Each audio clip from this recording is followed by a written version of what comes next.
Oke, kita lanjut lagi pembahasan kita. Ini skill ke-15 dengan sub pembahasan yang lain lagi. Kalau di sebelumnya kita sub pembahasannya itu terkait dengan konektor atau kata sambung, kata hubung.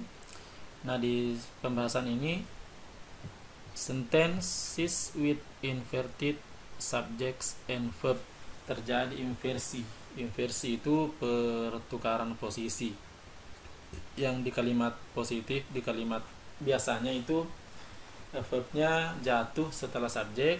Nah, ketika terjadi inversi, maka verbnya jatuh ataukah muncul sebelum subjek. Subjects and verbs are inverted in a variety of situations in English. Begitu banyak situasi atau situasi yang bervariasi dalam bahasa Inggris bisa terjadi inversi. Inversi subjek dan verb terjadi lebih sering di ketika kalimatnya membentuk kalimat tanya. Untuk membentuk kalimat tanya dengan kata kerja bantu itu be, have, can, could, will, would, dan seterusnya. Maka the subjek dan kata kerja bantu itu ditukar, diinversi, posisinya ditukar. Contoh, he can go to the movies, ini kalimat positif. Kemudian can he go to the movies, ini kalimat tanya. Yang diinversi adalah can dengan he. Di kalimat positif tadi he subjek, kemudian can go ini adalah verbnya, verb jatuh setelah subjek. Nah, di kalimat tanya justru verb jatuh mendahului subjek. Can diangkat ke depan, ataukah terjadi inversi posisi antara subjek dengan verbnya. Di contoh yang kedua, you would tell me the truth. Nah, ditukar, would you tell me the truth. Terjadi inversi antara would dengan you. You adalah subjek, yang kalimat positifnya subjek mendahului verb. Di kalimat inversi kalimat tanya justru verb mendahului subjek dalam kalimat ini. Kita lanjut, contoh yang ketiga pun ini sama ya. Was ditukar posisinya dengan she, maka was mendahului she. She yang awalnya berada di depan kemudian bertukar posisi dengan was. Kemudian to form a question when there is no helping verb, ketika tidak ada kata kerja bantu dalam kalimat, dan untuk membuat kalimat tanya maka do digunakan. Do itu kawan-kawannya do, does, dan did. Di contohnya he goes to the movies. Di sini tidak ada kata kerja bantu. Jadi goes ini kata kerja, dia masuk kategori kata kerja utama. Dia bukan kata kerja bantu. Ketika kalimatnya seperti ini, dalam membuat kalimat tanya, maka yang kita munculkan adalah anggota do, does, ataupun did. Di sini karena goes yang kita akan tanyakan adalah maka does yang digunakan. Does he go to the movies? Kenapa harus menggunakan does? Kenapa bukan menggunakan do? Kenapa? Itu beberapa referensi bisa digunakan untuk menjawab pertanyaan itu. Kenapa sih menggunakan does? Kenapa bukan menggunakan do? Kemudian you told me the truth. Did you tell me the truth? Nah, did digunakan. Did ini masih merupakan anggota do. Kenapa menggunakan did? Kenapa bukan do atau does? Bisa gunakan referensi yang lain. Kemudian selanjutnya,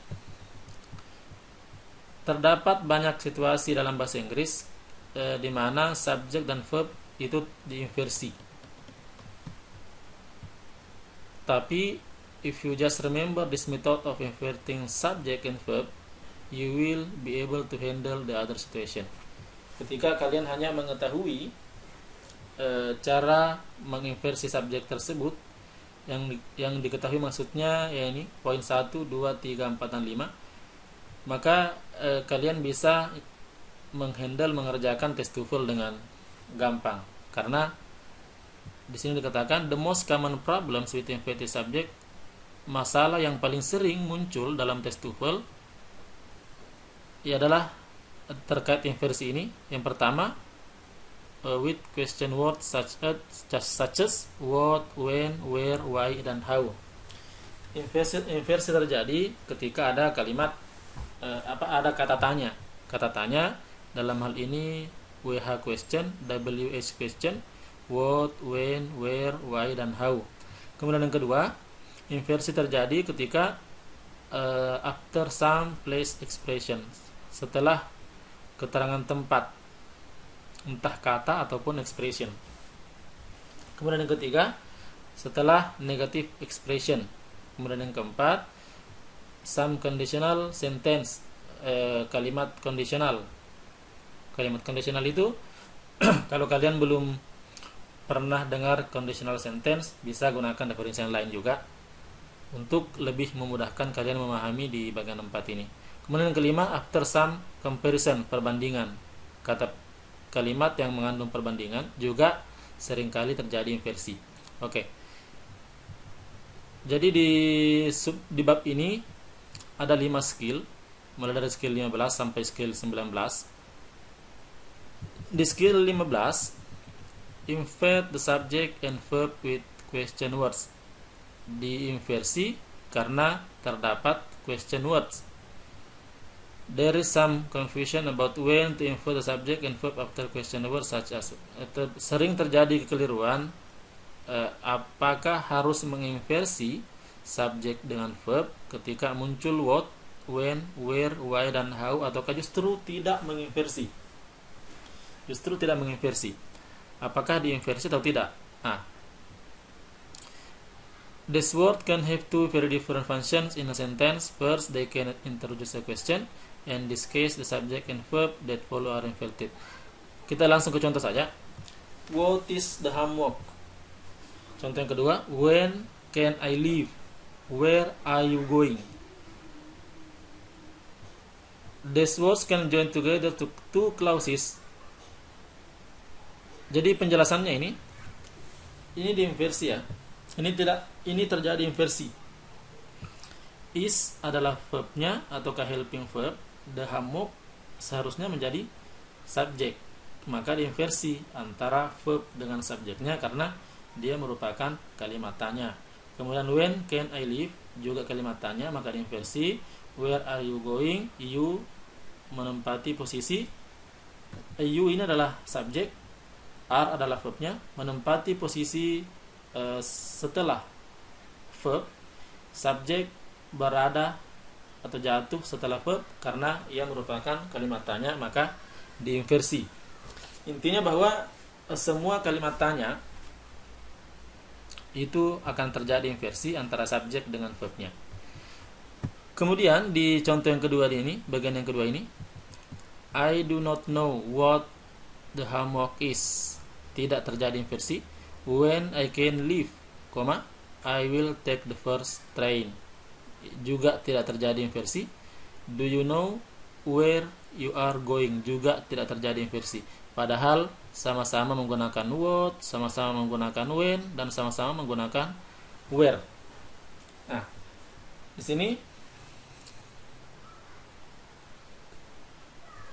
ketika dia menghubungkan, ini dikatakan these words can join together two clauses. Ketika kedua kata bisa menghubungkan dua klausa, ini sebenarnya di pembahasan sebelumnya dalam hal ini konektor ya.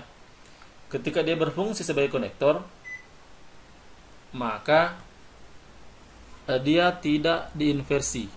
Dia tidak terjadi inversi karena ia merupakan konektor. And in this case, the subject and verb that follow are not inverted. Maka tidak terjadi inversi ketika dia menghubungkan dua klausa ataukah berfungsi sebagai konektor. Tapi ketika dia berfungsi sebagai kalimat tanya atau kata tanya, maka subjek verb diinversi. Tapi ketika dia menghubungkan dua klausa, maka tidak terjadi inversi karena ia bukan merupakan kata tanya. Jelaskan in each of the examples terdapat dua klausa yang dihubungkan oleh kata tanya. Kata tanya yang dimaksud adalah what, when, dan where. Perlu dicatat bahwa subjek dan verb that follow the question words what, when, dan where tidak diinversi in this case. Tidak terjadi inversi karena dia menghubungkan dua klausa. Contoh, the lawyer asks the client why bla bla bla it titik. Pilihannya A, did he do, did he did, dan did. In this example, the question word why is used to connect the two clauses. Menghubungkan dua klausa. Dia berfungsi menghubungkan dua klausa. Maka ketika dia menghubungkan, maka bisa terbayang bahwa dia pasti tidak terjadi inversi karena menghubungkan. Seandainya dia bertanya menjadi kalimat tanya, menjadi kata tanya, maka pasti terjadi inversi. Tapi karena menghubungkan, maka tidak terjadi inversi. Maka did he sudah pasti gugur. Did mendahului subjek, dalam hal ini he. Kemudian did he juga gugur, verb mendahului subjek, terjadi inversi. He did tidak terjadi inversi. Kemudian did dia hanya verb, tidak ada subjeknya. Kita baca di sini, so a subject and verb are needed after this connector. Subjek dan verb dibutuhkan setelah konektor y. Subjek dan verb dibutuhkan. Sementara di sini hanya verb, maka gugur. Di sini terdapat subjek verb tapi terjadi inversi. Di A juga terdapat subjek verb tapi terjadi inversi. Di C terdapat subjek verb tapi tidak terjadi inversi. Kita lihat yang mana yang paling betul. This is not a question. Kalimat di atas ini bukanlah kalimat tanya, maka subjek dan verb should not be inverted. Maka subjek dan verbnya tidak mesti diinversi. The best answer is therefore answer C. Maka jawaban yang paling betul adalah C. The lawyer asked the client why he did it. Juga untuk simpelnya sebenarnya, ketika mendapatkan kalimat seperti ini dan kita bertanya apakah ini kalimat tanya atau bukan, kita lihat penanda yang ini, penanda di akhir, apakah tanda tanya atau bukan. Kalau tanda tanya berarti kalimatnya kalimat tanya. Kalau bukan tanda tanya berarti kalimatnya bukan kalimat tanya. TOEFL, setiap kalimat dalam TOEFL, tes dalam TOEFL senantiasa disertai penanda di akhir, titik, tanda tanya ataupun tanda yang lain. Itu bisa menjadi modal bagi kita untuk menentukan apakah dia kalimat tanya atau ternyata dia merupakan bukan kalimat tanya. The following chart lists the question words and their sentence pattern. Sini, when the question word introduce a question, the subject and verb are inverted. Ketika dia merupakan kalimat tanya, maka subjek dan verb diinversi. What are they? Dia kalimat tanya. Di sini memang ada tanda tanya. Kemudian ketika bukan kalimat tanya dan konektor dan kalimat tanyanya ini berubah atau berfungsi sebagai konektor atau penghubung, maka tidak terjadi inversi.